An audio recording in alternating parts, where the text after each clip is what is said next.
नमस्कार दोस्तों, आप सभी का स्वागत है आपका अपने YouTube channel study today with Viplav में। तो आज की इस वीडियो में हम क्लास 8 एग्जाम पेपर 2025 के लिए सोशल साइंस यानी कि सामाजिक विज्ञान पेपर के लिए कुछ VVI ऑब्जेक्टिव क्वेश्चंस को देखेंगे, MCQ टाइप के सवाल को देखेंगे। कुल मिलाकर हम लोग 200 MCQs देखने वाले हैं। ये हमारा पार्ट 2 वीडियो है और इसमें हम लोग 20 VVI ऑब्जेक्टिव को देखेंगे और धीरे धीरे करके 200 MCQs को कंप्लीट करेंगे। इससे पहले हम लोग पार्ट 1 देख चुके हैं। अगर आप अभी तक पार्ट 1 वीडियो को नहीं देखे हो तो इस वीडियो के डिस्क्रिप्शन में आपको पार्ट 1 का लिंक मिल जाएगा, ठीक है। ये हमारा दूसरा पार्ट है। इसके अंदर हम लोग 20 महत्वपूर्ण प्रश्नों को देखेंगे, MCQ टाइप के सवाल को देखेंगे। सारे के सारे सवाल एग्जाम पेपर के लिए मोस्ट इंपॉर्टेंट रहने वाला है। ये क्वेश्चन आपको एग्जाम पेपर 2025 में जरूर देखने को मिलेगा। इसलिए सभी से रिक्वेस्ट है, वीडियो को कंप्लीट देखिए, वीडियो को लाइक कीजिए और सभी दोस्तों में भी शेयर कीजिए। तो चलिए आज की इस वीडियो को स्टार्ट करते हैं। तो चलिए शुरू करते हैं। पहला क्वेश्चन है कि आज़ादी के बाद भारत में पहली जनगणना कब हुई थी? आज़ादी के बाद भारत में पहली जनगणना कब हुई थी? 1952 में या 1950 में या 1947 में या 1951 में? तो इस क्वेश्चन का सही आंसर हो जाएगा ऑप्शन नंबर डी हो जाएगा 1951 में, ठीक है। फिर उसके बाद 1961 में हुई थी, फिर उसके बाद 1971 में हुई थी, फिर उसके बाद 1991 में, फिर 2001 में, फिर 2011 में, ठीक है। तो इस क्वेश्चन का सही आंसर कौन सा होगा? 1951 आपका सही आंसर हो जाएगा। नेक्स्ट सवाल है कि भारत का क्षेत्रफल कितना है? भारत का क्षेत्रफल कितना है? याद रखना 32.8 लाख वर्ग किलोमीटर। भारत का क्षेत्रफल कितना है? 32.8 लाख वर्ग किलोमीटर। एग्जाम में ये भी पूछा जा सकता है कि उत्तर में कश्मीर से लेकर कन्याकुमारी तक इसका विस्तार कितनी है? ये भी एग्जाम में पूछा जा सकता है।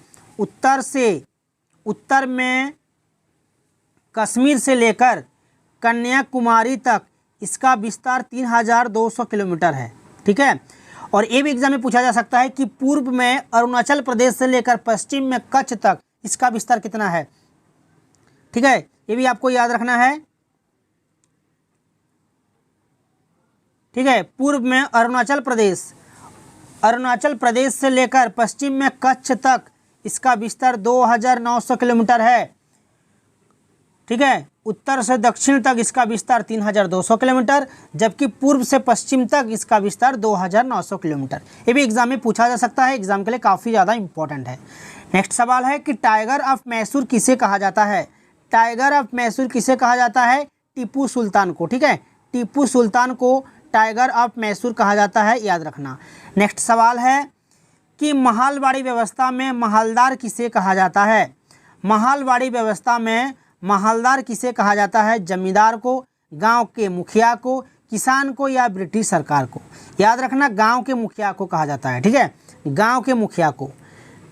महालवाड़ी व्यवस्था का जन्मदाता होल्ड मैकेंजी को माना जाता है। किसको? होल्ड मैकेंजी को। होल्ड मैकेंजी को महालवाड़ी व्यवस्था का जन्मदाता कहा जाता है और इस नीति को 1822 ईस्वी में पारित किया गया था। 1822 ईस्वी में इसे पारित किया गया था। ये भी आपको याद रखना है, एग्जाम के लिए काफ़ी ज़्यादा इम्पॉर्टेंट है। नेक्स्ट सवाल है कि हिंदू विधवा पुनर्विवाह कानून कब पारित हुआ था? हिंदू विधवा पुनर्विवाह कानून कब पारित हुआ था? 1856 में, ठीक है। ऑप्शन नंबर सी आपका सही आंसर हो जाएगा 1856 ईस्वी में। नेक्स्ट सवाल है कि सती प्रथा को दूर करने का श्रेय किन्हें मिला? सती प्रथा को दूर करने का श्रेय किन्हें मिला? इस क्रूर प्रथा को दूर करने का श्रेय लॉर्ड विलियम बेंटिक को माना जाता है। लॉर्ड विलियम बेंटिक, ठीक है। ऑप्शन नंबर बी आपका सही आंसर हो जाएगा। नेक्स्ट सवाल है कि वैसे संसाधन जो सभी जगह पाए जाते हैं क्या कहलाते हैं? वैसे संसाधन जो सभी जगह पाए जाते हैं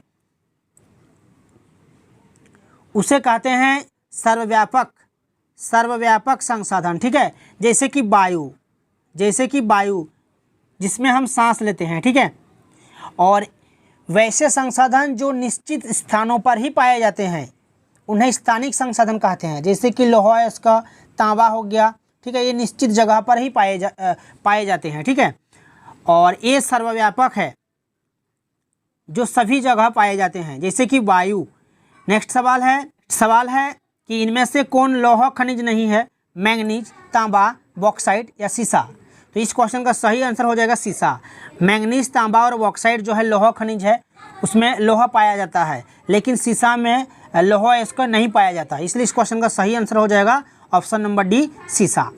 नेक्स्ट सवाल है, किस खनिज को काला सोना कहा जाता है? देखिए पेट्रोलियम और इससे बने उत्पाद को काला सोना कहा जाता है, तो यहाँ पर ऑप्शन बी में पेट्रोलियम है, तो ये आपका सही आंसर हो जाएगा पेट्रोलियम। सभी से रिक्वेस्ट है वीडियो को कंप्लीट देखिएगा, वीडियो को लाइक और शेयर कीजिएगा। सारे के सारे सवाल एग्जाम पेपर के लिए मोस्ट इंपॉर्टेंट रहने वाला है, ये क्वेश्चंस आपको एग्जाम पेपर में जरूर देखने को मिलेगा, ठीक है। ये हमारा पार्ट 2 वीडियो है, ठीक है, ये हमारा पार्ट 2 वीडियो है। इससे पहले हम लोग पार्ट 1 देख चुके हैं। अगर आप अभी तक पार्ट 1 को नहीं देखे हो तो वीडियो का लिंक आपको इस वीडियो का डिस्क्रिप्शन में मिल जाएगा, उस वीडियो को देख लीजिएगा। साथ ही साथ आपको टेलीग्राम चैनल का भी लिंक मिल जाएगा, टेलीग्राम में जुड़ जाना, ठीक है। नेक्स्ट सवाल है कि सफ़ेद सोना किसे कहा जाता है? सफ़ेद सोना किसे कहा जाता है? कपास को, जूट को, रेशम को, या इनमें से कोई नहीं? सफ़ेद सोना जो है कपास को कहा जाता है, कपास, ठीक है। कपास जो है एक नकदी फसल है और इससे रुई तैयार की जाती है, जिसे सफ़ेद सोना कहा जाता है, ठीक है। तो इस क्वेश्चन का सही आंसर हो जाएगा आपका कपास। भारत को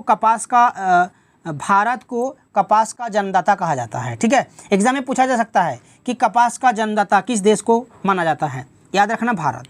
नेक्स्ट सवाल है कि विश्व में कुल जनसंख्या का लगभग 75% लोग रहते हैं यूरोप और अफ्रीका में, अफ्रीका और ऑस्ट्रेलिया में, एशिया और यूरोप में, उत्तर अमेरिका व दक्षिण अमेरिका में। तो इस क्वेश्चन का सही आंसर कौन सा होगा? ऑप्शन नंबर ए हो जाएगा। विश्व में कुल जनसंख्या का 75% लोग रहते हैं एशिया और यूरोप में, ठीक है, एशिया और यूरोप में। ऑप्शन नंबर सी आपका सही आंसर हो जाएगा। विश्व में कुल जनसंख्या का 75% लोग रहते हैं एशिया और यूरोप महाद्वीप में। ऑप्शन नंबर सी सही आंसर हो जाएगा। नेक्स्ट सवाल है कि प्रत्येक वर्ष किस दिन विश्व जनसंख्या दिवस मनाया जाता है? प्रत्येक वर्ष किस दिन विश्व जनसंख्या दिवस मनाया जाता है? 20 जुलाई को, 11 जुलाई को, 3 दिसंबर को, या 15 जनवरी को? तो सही आंसर कौन सा होगा? 11 जुलाई को विश्व जनसंख्या दिवस मनाया जाता है, तो ऑप्शन नंबर बी आपका सही आंसर हो जाएगा। नेक्स्ट सवाल है, शिक्षा किस सूची का विषय है? शिक्षा किस सूची का विषय है? केंद्रीय, संघ, राज्य, या समवर्ती? देखिए कानून बनाने के लिए संविधान में 3 सूचियां दी गई है, संघ सूची, राज्य सूची और समवर्ती सूची। शिक्षा जो है समवर्ती सूची में शामिल है, ठीक है। तो ऑप्शन नंबर डी आपका सही आंसर हो जाएगा। शिक्षा जो है समवर्ती सूची में आते हैं, ठीक है, ऑप्शन नंबर डी। नेक्स्ट सवाल है, किस अनुच्छेद में भाषण तथा अभिव्यक्ति की स्वतंत्रता है? अनुच्छेद 11, अनुच्छेद 19, अनुच्छेद 21, या अनुच्छेद 22? तो अनुच्छेद 19 में भाषण तथा अभिव्यक्ति की स्वतंत्रता है, तो ऑप्शन नंबर बी आपका सही आंसर हो जाएगा। और याद रखना अनुच्छेद 25 से 28 में विश्वास, धर्म और उपासना की स्वतंत्रता प्रदान की गई है। अनुच्छेद 25-28 में, ठीक है, विश्वास, धर्म और उपासना की स्वतंत्रता प्रदान की गई है। ये भी एग्जाम में पूछा जा सकता है। नेक्स्ट सवाल है कि स्वच्छ भारत अभियान की शुरुआत कब हुई थी? स्वच्छ भारत अभियान की शुरुआत कब हुई थी? देखिए स्वच्छ भारत अभियान भारत सरकार द्वारा आरंभ किया गया राष्ट्रीय स्तर का अभियान है, जिसका उद्देश्य गलियों, सड़कों को साफ सुथरा करना है, ठीक है। यह अभियान महात्मा गांधी के जन्म दिवस 2 अक्टूबर को आरंभ किया गया था, 2 अक्टूबर 2014 को, ठीक है, 2 अक्टूबर 2014 को इसकी शुरुआत की गई थी, तो ऑप्शन नंबर सी आपका सही आंसर हो जाएगा। नेक्स्ट सवाल है कि भारतीय संसद में कितने सदन है? भारतीय संसद में कितने सदन है? 2 सदन है, राज्यसभा और लोकसभा, तो ऑप्शन नंबर बी आपका सही उत्तर हो जाएगा। नेक्स्ट सवाल है कि वर्तमान समय में लोकसभा में कुल कितने सदस्यों का निर्वाचन होता है? वर्तमान समय में लोकसभा में कुल कितने सदस्यों का निर्वाचन होता है? 543, 550, 552 या 250? तो सही उत्तर हो जाएगा आपका 543 हो जाएगा, ऑप्शन नंबर ए। नेक्स्ट सवाल है कि कोलकाता हाईकोर्ट की स्थापना कब हुई थी? कोलकाता हाईकोर्ट की स्थापना कब हुई थी? 1862 में, ठीक है, ऑप्शन नंबर ए आपका सही आंसर हो जाएगा। 1862 ईस्वी में स्थापित कलकत्ता हाईकोर्ट देश का सबसे पुराना न्यायालय है, ठीक है, ऑप्शन नंबर ए आपका सही आंसर हो जाएगा। नेक्स्ट सवाल है कि भारत में सर्वोच्च न्यायालय कहाँ है? कोलकाता, दिल्ली, मुंबई या रांची? तो इस क्वेश्चन का सही आंसर हो जाएगा दिल्ली हो जाएगा। भारत में सर्वोच्च न्यायालय कहाँ है? दिल्ली के अंदर। और इसकी स्थापना 28 जनवरी 1950 में हुई थी। ठीक है, ये भी एग्जाम में पूछा जा सकता है, याद रखना 28 जनवरी